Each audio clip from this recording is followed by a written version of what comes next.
Princess stood by the tall window of the imperial palace and watched her husband work in the garden below.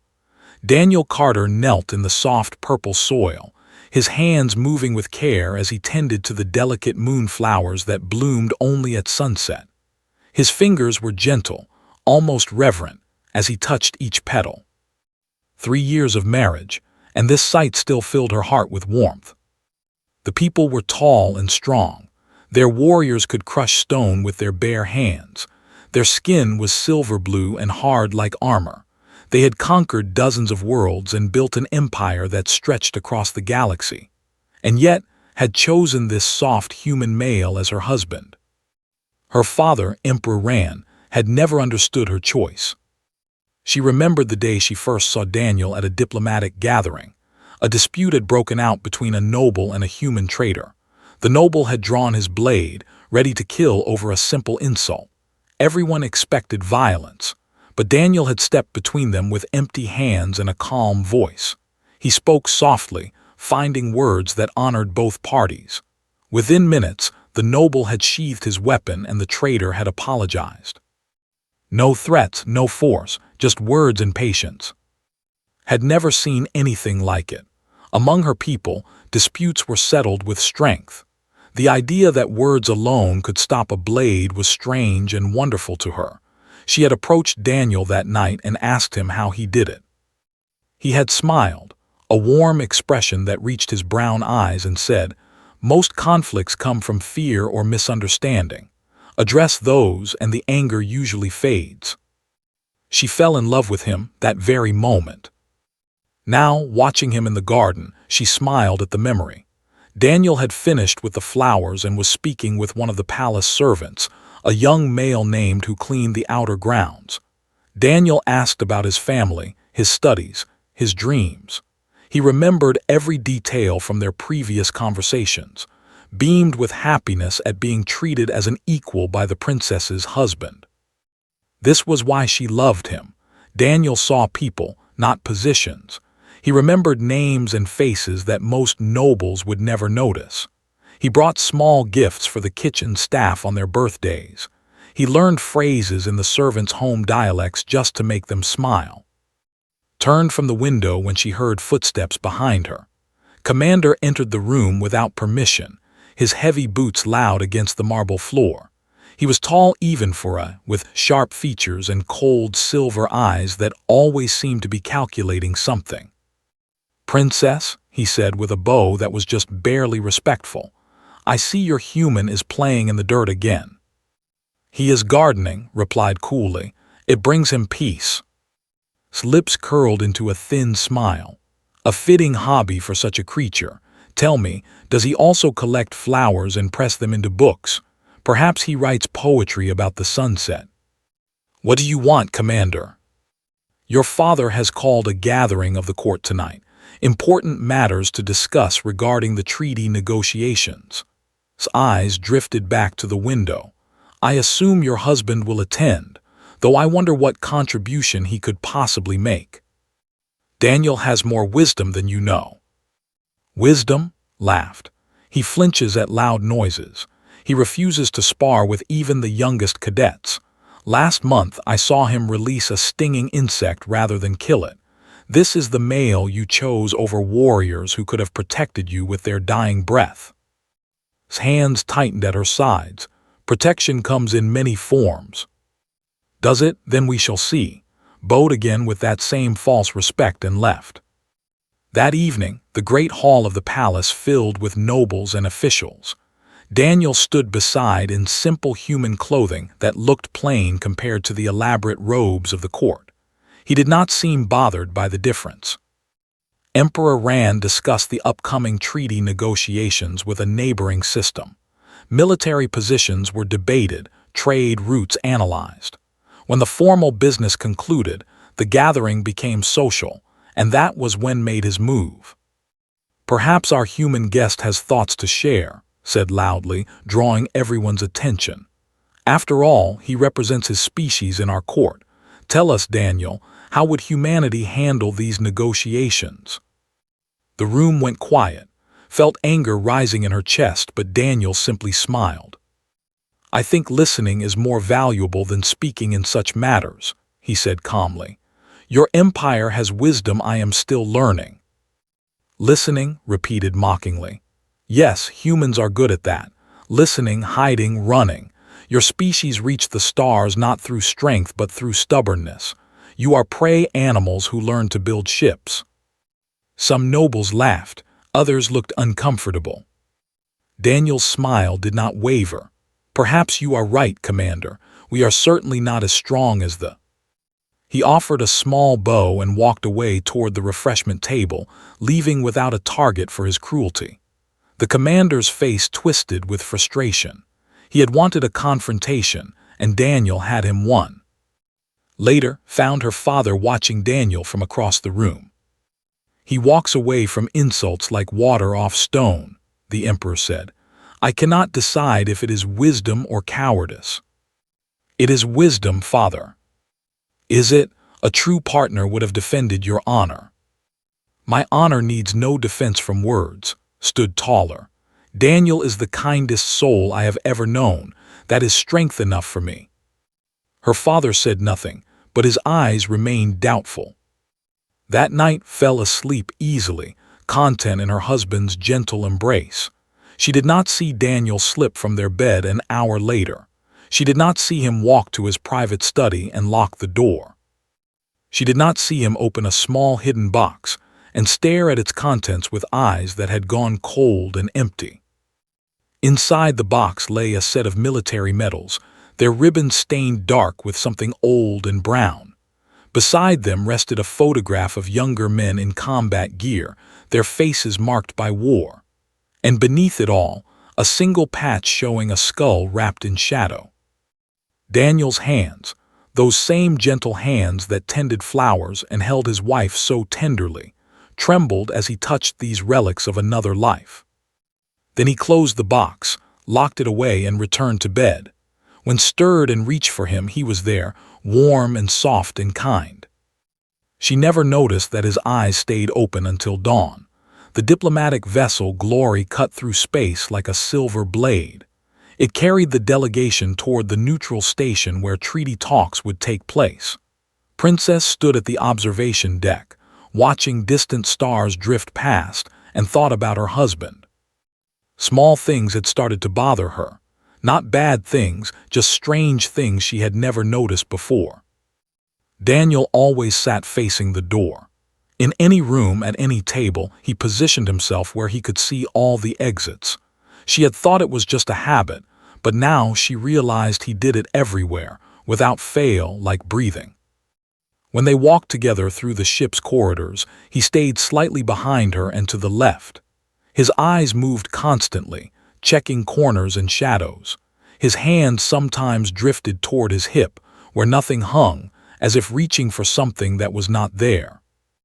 And there was the way he watched people, not with suspicion exactly, but with a kind of quiet measurement, like he was calculating something about everyone he met. She told herself these were small things. Everyone had strange habits. On the third day of the voyage, the ship's warriors held a sparring demonstration in the training hall. Soldiers battled with practice blades, showing off their speed and strength. The sound of weapons clashing filled the air. Daniel watched from the back of the crowd. His face showed polite interest, nothing more. Commander, of course, could not leave him alone.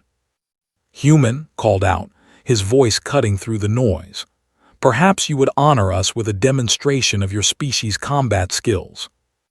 The crowd turned to look, felt her stomach tighten. Daniel smiled easily. I am afraid I would not provide much entertainment, Commander. I am a diplomat, not a soldier. Surely you received some training. Even human children learn basic defense, do they not? Some do, but I was never very good at it. His grin widened. Then this is a perfect chance to learn. Come, I will go easy on you. Thank you for the offer, but I must decline. Daniel bowed his head politely. I would not want to embarrass myself before such skilled warriors. Some of the soldiers laughed. The expression soured, but Daniel had already turned away, walking toward the exit with unhurried steps. followed him into the corridor outside. "You did not have to do that," she said softly. "Do what?" "Let him mock you. You could have tried." Daniel stopped walking and looked at her with those warm brown eyes. "Some battles are not worth fighting.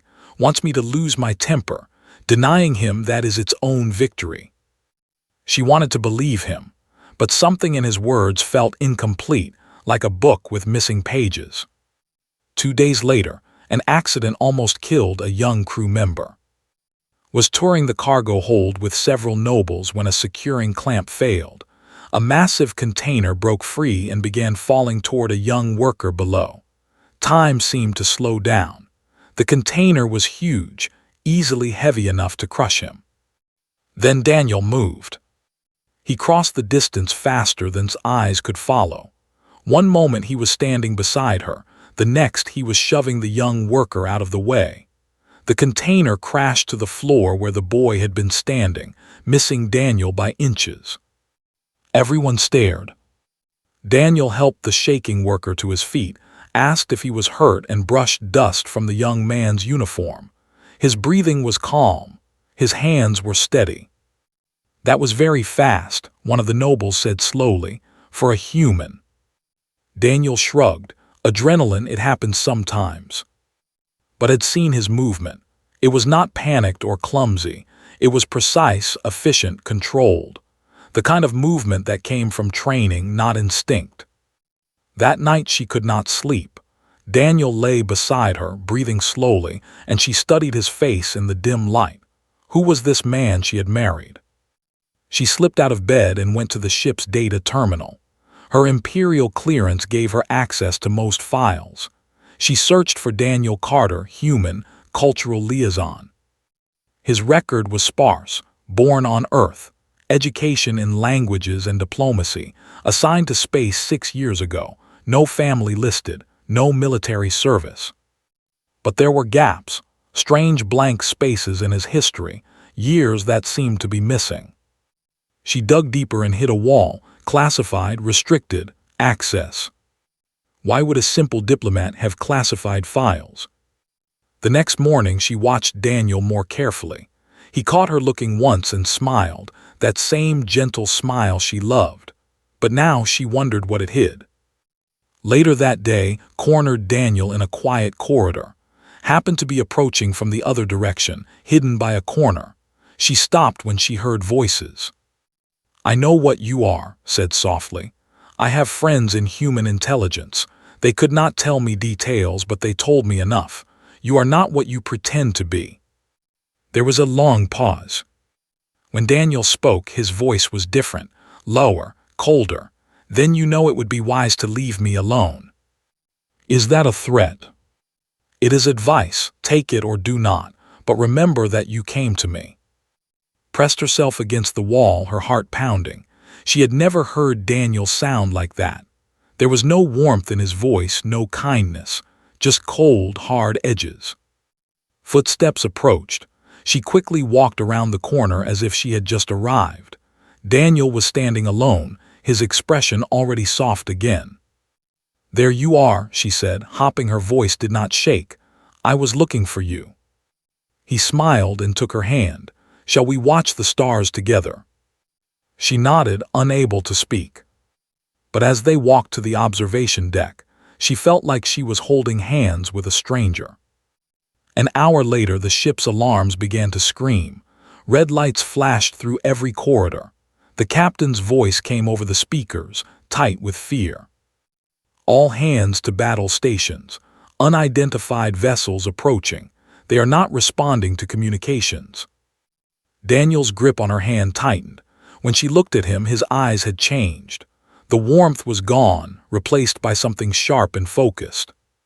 "Stay close to me," he said quietly. "No matter what happens, stay close." Through the observation window, she saw them coming. A dozen ships, dark and angular, bearing no flags. They moved like predators closing on wounded prey. And in that moment, realized she was about to meet the man her husband had been hiding. The first explosion rocked the ship like a giant's fist. Stumbled, but Daniel caught her. his arm steady and strong around her waist. Emergency lights painted everything in angry red. "Breach on decks 4 and 5, the captain announced over the speakers. "Hostile forces boarding. All security teams respond." Daniel pulled into a side corridor, away from the main passages. His eyes moved constantly, checking every shadow and corner. "We need to reach a secure room," she said. "The inner chambers have reinforced doors." "They will expect that. Everyone important will go there, which means the attackers will too." Daniel's voice was calm but different now. Each word was short and precise. "We need somewhere they will not look." He led her through service corridors that she did not even know existed. Twice, they heard boots pounding nearby, and Daniel pulled her into darkness until the sounds passed. His hand over her mouth was gentle but firm. They reached a storage room filled with cleaning supplies. Daniel closed the door and moved a heavy shelf in front of it. "Stay here," he said. "Do not open this door for anyone except me." "Where are you going?" "To find out what we are dealing with." "Daniel, no, you are not a soldier. Let the guards handle this." He looked at her, and for a moment something flickered across his face. Sadness, perhaps, or regret. "I am sorry," he said softly. "I should have told you sooner." Then he kissed her forehead and slipped out the door before she could stop him. Pressed her ear against the door, her heart pounding. Minutes passed like hours. She heard distant gunfire, screams, explosions. The ship shuddered again and again. Then she heard something else. Footsteps in the corridor outside, heavy and deliberate. The door handle turned. Something slammed against the door, pushing the shelf back inch by inch. Grabbed a metal pipe from the supplies and raised it with shaking hands. The door burst open, and a figure in black armor stepped through, rifle raised. Before the attacker could fire, something hit him from behind.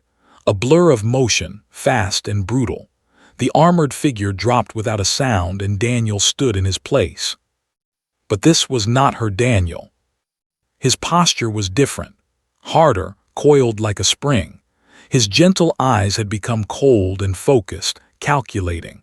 Blood spattered his simple clothes, and he held a combat knife in one hand as naturally as he once held garden tools. "More coming," he said. "We need to move." He took her hand and led her into the corridor. 3 bodies lay on the floor behind him, all in black armor, all utterly still. Stomach turned, but she did not have time to process what she was seeing. They moved through the ship like ghosts. Whenever enemies appeared, Daniel handled them with terrifying efficiency. He did not fight like the warriors with their powerful strikes and brutal force. He moved like water, flowing around attacks, finding weak points, ending threats in seconds. One attacker raised a weapon. Daniel's hand snapped out, striking the throat, and the man collapsed gasping. Another came from the side with a blade. Daniel caught the arm, twisted, and used the enemy's own momentum to throw him into a wall. A third tried to flee. Daniel threw his knife without looking, and it found its target. Had seen masters train for decades. None of them moved like this. Daniel fought without emotion, without hesitation, without mercy. Each movement served a purpose. Nothing was wasted. They reached the main corridor outside the bridge. A group of guards were pinned down by heavy fire, unable to advance. 6 enemies held the intersection ahead, pouring death toward anyone who tried to pass. "Stay here," Daniel said. He picked up a weapon from a fallen attacker and checked it with practiced hands. Then he stepped into the open. The guards shouted warnings, but Daniel was already moving. He sprinted toward the enemy position, not in a straight line but in a weaving pattern that made him almost impossible to hit. Return fire blazed past him, and he shot back with deadly accuracy. 2 enemies fell. He reached their position and became death itself. Close quarters, no room to aim, and Daniel destroyed them. Strikes, throws, shots at point-blank range. In 10 seconds, all 6 were down, and he stood alone among the bodies. The guards stared in shock. One of them, an older warrior with silver scars across his face, whispered something barely heard. "He moves like death itself." Daniel did not pause to acknowledge their stares. He was already moving again, heading toward the bridge, ran to keep up. Inside the command center, chaos ruled. Captain Aura coordinated desperate defenses while officers shouted damage reports. And there, standing near the communications console with a weapon in his hand, was Commander. Understood immediately. The attackers had known exactly where to strike, exactly which systems to target first. They had inside information. Saw them enter and raised his weapon toward Daniel. But Daniel was faster. He crossed the distance in 3 steps, knocked the weapon aside, and delivered a strike that sent crashing to the floor. Tried to rise, tried to use his superior strength. It did not matter. Daniel fought without rules, without honor codes, without mercy. He targeted joints, nerves, vulnerable points that even armor could not protect. In seconds, lay broken and groaning on the floor. Daniel knelt beside him and spoke in that cold, quiet voice. "You will tell us who sent you and why. You will tell us everything." "Impossible," gasped. "You are just a human, a weak, soft, pathetic human." Daniel leaned closer. "No, I am what happens when soft humans stop being gentle." He stood and turned to the captain. "The armory on deck 3. I can end this if I can reach it." Captain Aura hesitated only a moment before nodding. What followed was the longest 20 minutes of life. She waited on the bridge, listening to reports of fighting throughout the ship. Daniel's voice occasionally came over the communications system, giving updates, coordinating surviving guards. Then the gunfire stopped. When Daniel returned to the bridge, he was covered in blood. His clothes were torn, his face was bruised, and his hands were red to the wrists. But he walked steadily, and his eyes slowly began to soften again. "Threat eliminated," he said quietly. "Survivors secured for questioning." The bridge crew stared at him with a mixture of fear and awe. Stepped forward. Her legs felt weak. Her eyes burned with tears she could not explain. This man, this stranger wearing her husband's face, had just killed more enemies than she could count. He had moved through violence like other beings moved through air.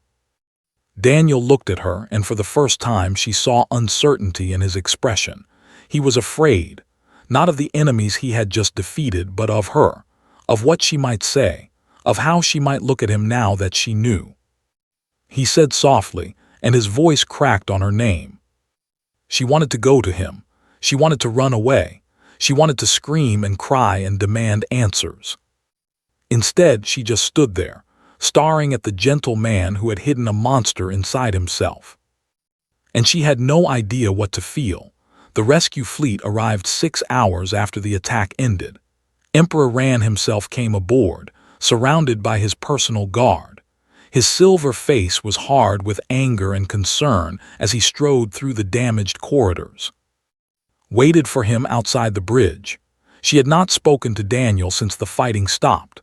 He understood and kept his distance, waiting in a corner of the command center like a shadow. "My daughter," the Emperor embraced her, his armored arms strong and warm. "Are you harmed?" "I am safe, Father, because of Daniel." The Emperor's expression shifted. He had already heard reports. Everyone had heard reports. The story of what the human diplomat had done was spreading through the fleet like fire. "Yes," Rand said slowly. "Your husband, I have questions about him." They gathered in the captain's conference room. Daniel sat at one end of the table, still wearing his torn and bloodied clothes. Guards stood at every door. Sat as far from her husband as the room allowed, her heart torn between love and confusion. "Your file is classified," the Emperor said to Daniel, "sealed at the highest levels of human government. I have demanded its release under Imperial treaty rights. They are complying." Daniel nodded slowly. "I expected this would happen someday." "You are not surprised?" "No, I knew this day would come. I just hoped it would be later." he looked at, and his eyes held such sadness that it hurt to see. I hoped I would have more time. A data pad arrived with the unsealed files.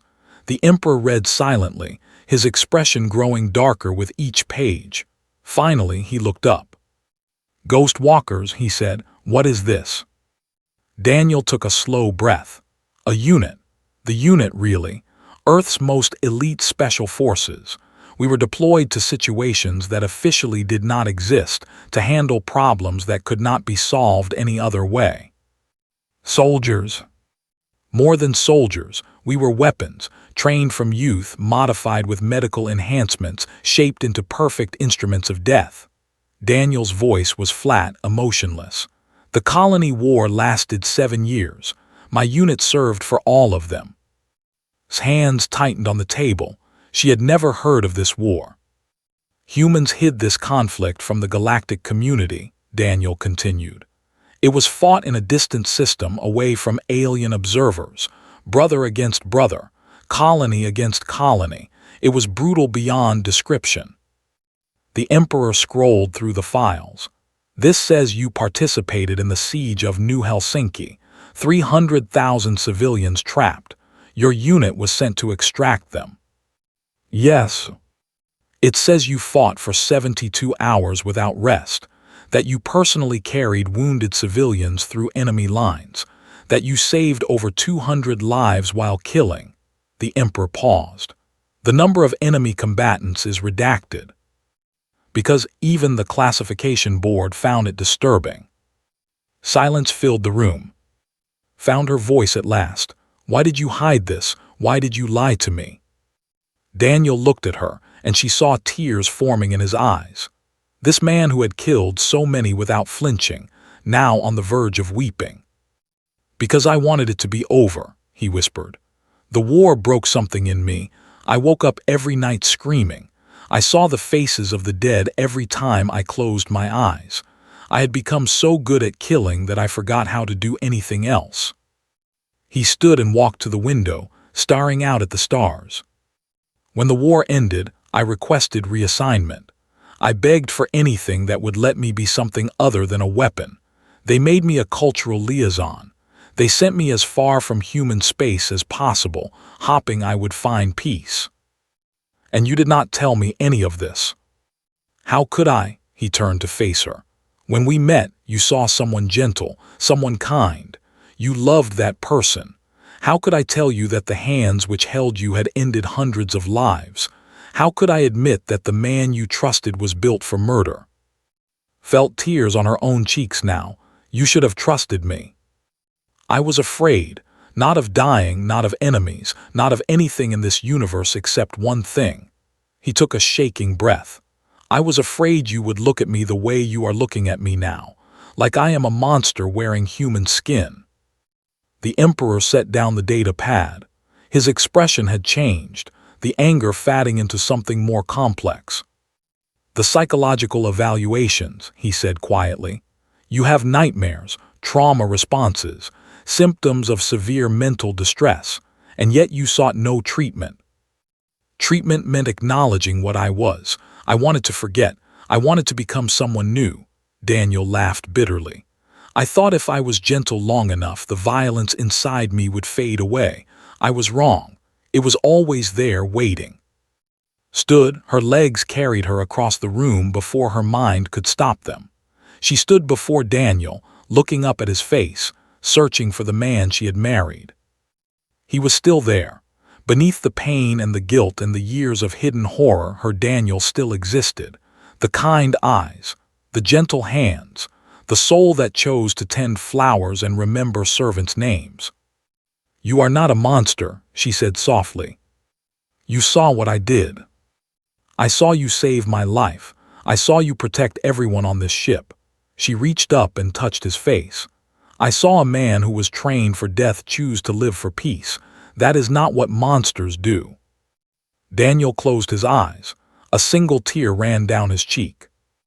"I killed so many people today, without hesitation, without mercy. I became exactly what I was running from." "No, you became what you needed to be to protect people you love, and then you stopped. took his hands, those hands that could kill so easily, and held them in her own. "That is the difference, Daniel. You can stop. You choose to be gentle. That choice is what makes you who you are." The Emperor watched them in silence. When he finally spoke, his voice was thoughtful. "All this time, I believed your husband was weak. I thought you had chosen poorly. Now I learn that the meek human I dismissed was one of the most dangerous beings I have ever encountered." He shook his head slowly. "And yet he tended gardens and befriended servants. Because that is who he wants to be, father." "Yes, I am beginning to understand." The Emperor stood. "We will speak more of this later. For now, rest, both of you. You have earned it." He left with his guards. The room emptied. Only Daniel and remained standing together by the window. "What happens now?" Daniel asked quietly. Did not let go of his hands. "Now we go home, and you tell me everything. No more secrets, no more hiding." She looked into his eyes. "I married you because of your gentle soul, Daniel. Learning that you chose to be gentle despite what you are capable of does not change that. It makes me love you more." He pulled her into his arms and held her like she was the only real thing in the universe. "I do not deserve you," he whispered. "Perhaps not," she replied, "but you have me anyway." They stood together as the stars drifted past, two broken people holding each other in the dark, finding something like hope. 1 month had passed since the attack on the Glory. The Imperial Palace felt different now. Quieter, more watchful. The servants whispered when Daniel walked past, but their whispers held a new kind of respect. Today, the great hall was filled for a formal assembly. Nobles and officials from across the empire had gathered. Ambassadors from other species stood in designated sections, observing with curious eyes. Word had spread far beyond space about what had happened aboard that ship. A human diplomat had single-handedly defeated an army. The galaxy wanted to see this creature for themselves. Daniel stood at side, wearing formal clothing for the first time since their wedding day. He looked uncomfortable in the elegant fabric, but he held himself with quiet dignity. His eyes still carried shadows, but they were softer now, easier. They had talked for many nights. He had told her everything. The training that began when he was barely old enough to walk. The missions that still haunted his dreams. The friends he had lost, the enemies he had killed, the innocent lives he could not save. And she had listened, not with horror, not with judgment, but with love. It did not fix him. Nothing could fix him completely, but it helped. Emperor Ran rose from his throne and addressed the assembly. 1 month ago, enemies attacked our diplomatic vessel. They sought to kill our delegation and destroy our treaty efforts. They nearly succeeded. His voice echoed through the silent hall. They would have succeeded if not for one being. He turned to look at Daniel. "I have spent 3 years dismissing this human. I called him weak. I questioned my daughter's wisdom in choosing him. I believed that gentleness was a flaw, a sign of inferior breeding." The Emperor paused. "I was wrong." A murmur rippled through the crowd. Emperors did not often admit mistakes. "What Daniel Carter did aboard that ship, everything I thought I knew about humans. He revealed himself to be a warrior without equal, capable of violence that would make our finest soldiers weep with envy." Rand stepped down from his throne and approached Daniel. And yet, for 3 years, he chose to tend flowers and befriend servants. He stopped before Daniel and looked him in the eyes. "Why? You could have demanded respect. You could have demonstrated your power at any time. Why did you hide?" Daniel was quiet for a long moment. When he spoke, his voice was calm but carried to every corner of the hall. "Because I have seen what humans become when we stop being gentle." He turned to address the assembly directly. "My species confuses many in this galaxy. We are small, we are soft, we live short lives and break easily. You look at us and see prey animals who learn to build starships." He smiled slightly. "And you are not entirely wrong." Some nervous laughter scattered through the crowd. But there is something you do not understand about humans. Our gentleness is not weakness. It is a choice. Every day, every moment, we choose to be kind despite knowing exactly what we are capable of when we are not. He held up his hands, turning them slowly. These hands have taken more lives than I can count. I was trained from childhood to be a weapon.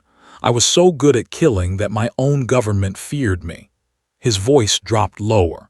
And then I chose to use these same hands to plant gardens and comfort crying children. That choice is not easy.